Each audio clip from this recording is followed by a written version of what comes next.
안녕하세요. 네, 크리스마스를 낀 어떻게 보면은요, 잘만 하면은 꽤 오래 그 휴일을 즐길 수 있는 그런 기간이죠. 이제 올 한 해도 저물어 가고요. 올 한 해는 우리에게 무엇이었나?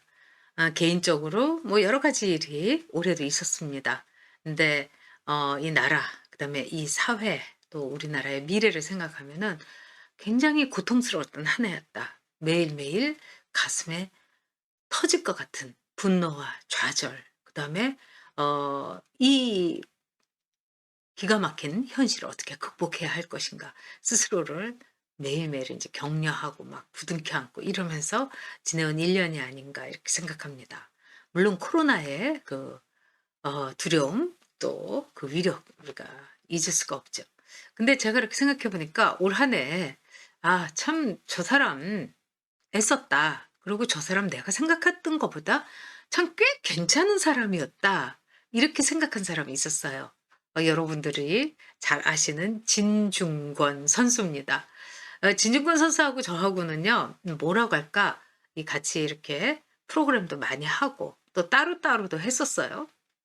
근데 이제 프로그램을 하면서 그쪽은 완벽한 인제 좌쪽에 있었고, 저는 또 완벽한 우쪽에 있어서 서로 이렇게 마주 보면서 맨날 싸우고 토론하고 논쟁하고 그랬습니다.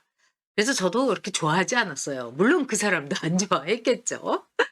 그런데 그럼에도 불구하고 어떤 게 있었냐면은, 그래도 '저 사람은 가짜는 아니다. 그리고 나름대로의 자기의 그 가치에 대해서는 굉장히 애쓰면서 사는 사람이다.' 이런 느낌을 갖고 있었습니다.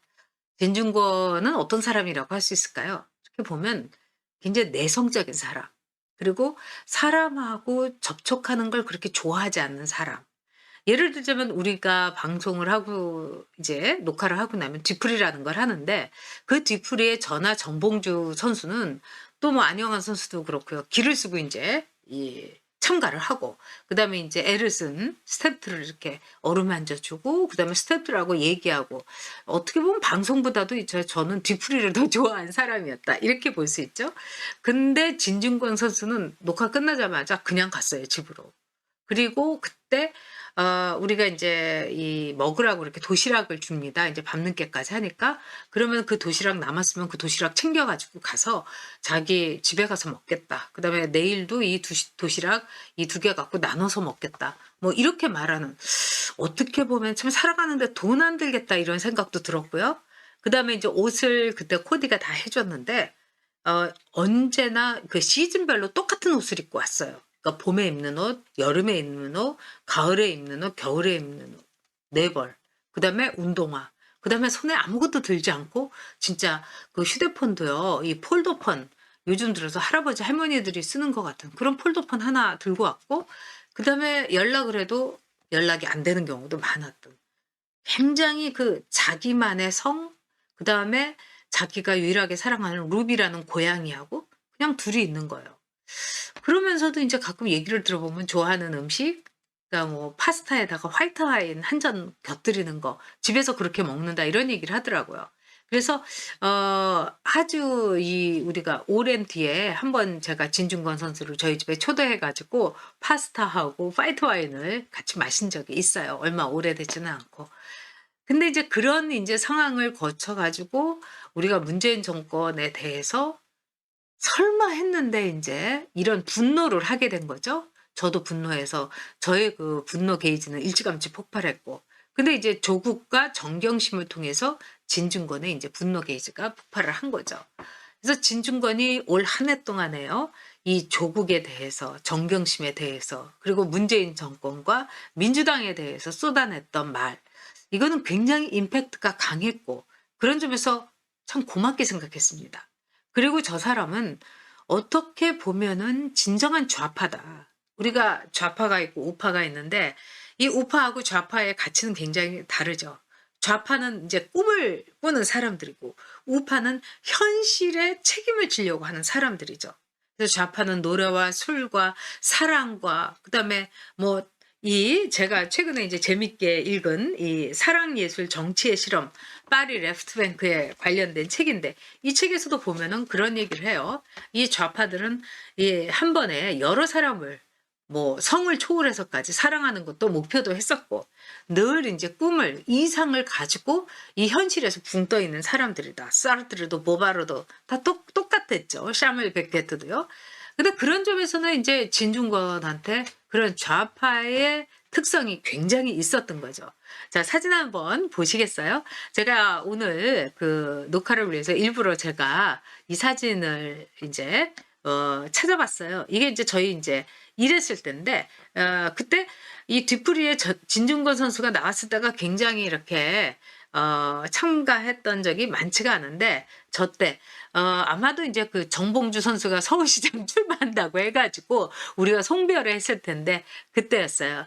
그래서 또 이제 송별을 하게 되면 같이 웃기도 하고 저하고도 또 많은 얘기를 해요. 왜냐하면은 저도 이제 음악, 미술 뭐 이런 책 이런 거에 대해서 굉장히 얘기하기를 좋아하는데 그 분야에 있어서는 진중권 선수하고 저하고 굉장히 잘 맞았어요. 뭐 안형환 선수는 좀 더 이렇게 역사책이나 무거운 책 좋아하고 그다음에 정봉주 선수는 뭐 또 필요에 의한 책 좋아하지만 우리는 좀 쓸데없는 책 얘기를 참 자유롭게 했던 게 아닌가 이런 생각이 듭니다. 다음 사진 보실래요? 제가 좋아하는 우리 남선수, 남희석 선수인데, 남희석 선수가 이제 MC를 했을 때가 참 좋았어요. 균형도 잡았고, 그 다음에 남희석 선수가 아주 머리가 좋아요. 그래서 저는 개그맨은 머리 나쁘면 안 되겠다. 그리고 배려도 굉장히 잘하고 매너 좋고. 그래서 제가 남희석 선수하고는 요즘도 자주 카톡을 합니다.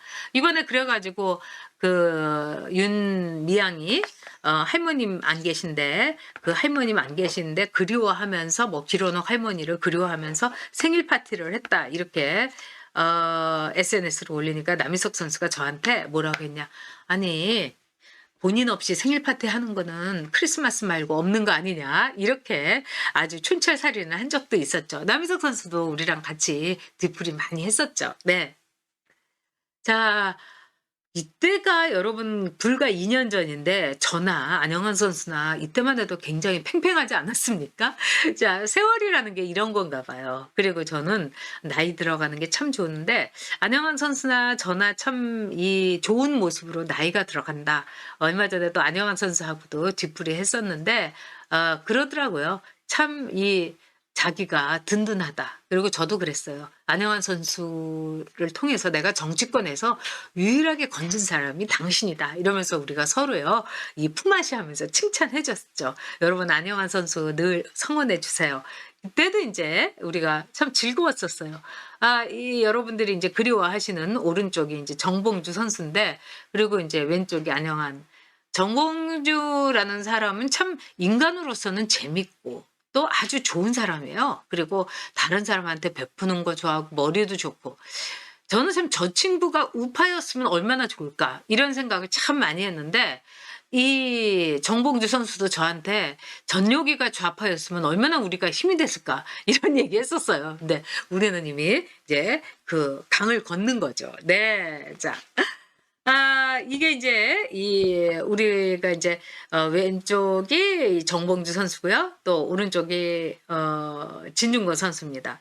저는 참 저 사진을 보면서 이 진중권이라는 사람의 뒷모습이 진짜 많은 걸 얘기해 준다 이런 생각이 드는데 진중권 선수는 강아지과가 아니라 고양이과예요. 그래서 이 다른 사람을 이렇게 관찰하는 걸 좋아하고 다른 사람한테 다가가지 않고 그다음에 좀 쌀쌀맞다 할 정도로 이 마음을 드러내지 않는 사람. 그러나 그럼에도 불구하고 왔다 갔다 하지 않는 아주 마음이 진짜라는 사람이었다. 이런 생각이 들어요. 그래서 이제 진중권이라는 사람이 그동안에 올해 우리 우파들에게는 굉장한 사이다였죠. 또 한편으로는 우리 국민들에게 이 진중권이라는 사람이 진짜 찐 그 좌파의 모습을 보여줬다. 이런 생각도 저는 갖고 있습니다. 자, 이제 사진 내려주세요. 자, 우파 좌파라는 거. 진중권에게 있어서 이 좌파는 아마도 정의당이었던 것 같아요. 그래서 심상정 씨가 나왔을 때 참 진중권 씨가 이렇게 얼굴에 화색이 돌고 막 좋아서 어쩔 줄 모르는 게 드러나더라고요. 그만큼 이제 진중권 선수가 참 이렇게 이 돈도 안 쓰고 그리고 생활해 보니까 돈이 드는 이 뭐라고 할까요? 유지비가 안 드는 친구예요. 그럼에도 불구하고 진중권 선수는 요양원에 계신 어머님의 요양비 한 달에 200에서 250만 원, 그다음에 인제 아마도 독일에 있는 자기 아들 그 와이프 생활비 이렇게 보내고 있고요. 그러니까 본인이 쓰는 돈은 없었을 거예요. 그래서 부지런히 강연하고 글 쓰고 이러는 거예요. 그래서 진중권 선수가 동양대학교를 그만뒀다고 했을 때 참 가슴이 아팠습니다. 이 동양대학교가 김어준이 말한 대로 아주 작은 대학이지만 그래도 고정 수입이 있는 거하고 고정 수입을 포기한다는 거. 근데 이제 진중권 선수가 동양대학을 그만두면서 정말 좌파들에게 있는 그대로, 왜 동양대학교 교수의 신분을 가지고는 그렇게 얘기할 수 없었을 거예요. 그런 점에서 진중권 선수가 갖고 있는 진정성, '이런 좌파면은 참 괜찮겠다.' 이런 생각을 했었습니다. 그리고 우리로서는 뭐 우파에 맨날 있는 뭐 안영환이나 전용기가 무슨 말을 하는 것보다 좌파에 있었고 문재인을 지지했고 그랬던 진중권이 이 무 이 문재인 정권에 대해서 쏟아내는 그 촌철살인의 말들이 우리에게 굉장한 이 위로와 힘을 주었던 게 아닌가, 이런 생각이 듭니다. 이제 진중권 선수는요, 여러분, 어 페이스북을 이제 그만하고 그다음에 이 골방에 들어 앉아서 자기가 책을 읽겠다. 그리고 '좌파는 어떤 길을 가야 되겠나.' 이렇게 고민을 한다고 그럽니다. 제발 그렇게 하기를 바라요. 왜냐? 이 문재인 정권이 진중권한테 해코지를 하거나 또는 그의 앞날을 가로막거나 그에 대한 마타도어를 하거나 인신공격을 하거나 그런 일이 없기를 바랍니다. 저는 그래서 진중권 선수가요, 이제 이 SNS를 접고서 골방에서 공부를 하겠다. 그리고 좌파는 어떤 길을 가야 되겠나 이걸 연구하겠다 이렇게 했을 때 한편으로는 서운하기도 했지만은 왜 끝까지 좀 싸워주길 바랬거든요. 그러나 한편으로서는 그게 또 진중권스럽고 진중권다운 길이다 이런 생각이 들었습니다. 제발 진중권 선수가 그 길에서 좋은 책, 좋은 글 계속해서 쓰기를 바랍니다. 그리고 진중권 선수 같은 이 찐 좌파는요, 뭐 저는 좌파 여러 명 우리나라에 있을 필요 없다고 생각해요. 하지만 단 한 명의 찐 좌파가 이 세상에 있는 거, 이거는 뭐 좋다고 생각합니다. 그리고 그 찐 좌파가요, 진중권이기를 바랍니다. 네, 찐자파 진중권의 민낯은 고양이, 루비 아빠, 자존심, 그 다음에 우파스러움, 책임, 뭐 이런 거겠죠. 자, 찐자파 진중권 올 한 해 고생했고요. 진중권 선수 감사합니다. 그리고 멋진 좌파로서 대한민국에 기여해 주기를 바랍니다. 네, 여러분, 월요일 날 벌써 내일이네요. 11시에 여옥대첩에서 뵙겠습니다. 감사합니다.